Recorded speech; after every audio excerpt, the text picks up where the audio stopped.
অপরকে দেখেনি। বেলি, এ হলো সুজি। সুজি, এ সুজি। হলো বেলি। দেখা করে ভালো হাই, লাগলো, আমি দেখা করে বেলি। ভালো লাগলো। তোমরা দুজন যদি এখানে পরের 100 দিন সার্ভাইভ করতে পারো, আমি তোমাদেরকে দেবো $500,000, যেটা এই সিন্ধুকে আছে। কিন্তু তোমাদের মধ্যে যে কোনো একজনও যদি 100 দিনের আগে এখান থেকে বেরিয়ে যাও, তাহলে তোমরা দুজনেই কিচ্ছু পাবে না। ঠিক আছে, আশা করি তোমরা নিয়মগুলো বুঝতে পেরেছো। মজা করো। ঠিক আছে, বাই। এটা কিন্তু দারুণ হতে চলেছে।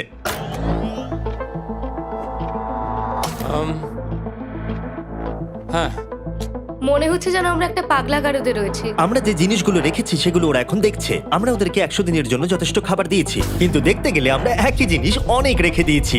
এছাড়া আমরা ওদেরকে একটা প্রাইভেট বাথরুমও দিয়েছি, যেখানে একটা শাওয়ারও আছে, এবং স্বাভাবিকভাবেই সেখানে কোনো ক্যামেরা নেই, আর দুটো বেড ঘুমানোর জন্য। 100 দিন সার্ভাইভের জন্য ওদের কাছে সবকিছু আছে, কিন্তু প্রশ্ন হলো ওদেরকে এগুলো চাই। একটা চিরুনি পেয়েছি। আমি কোনোদিনও চিরুনি ইউজ করেছি কিনা মনেই পড়ছে না। খুব ভালো। দেখো ওরা দুজন কিভাবে রুমের দুদিকে দাঁড়িয়ে আছে, বড়ই অদ্ভুত লাগছে। যখন আমি ওদের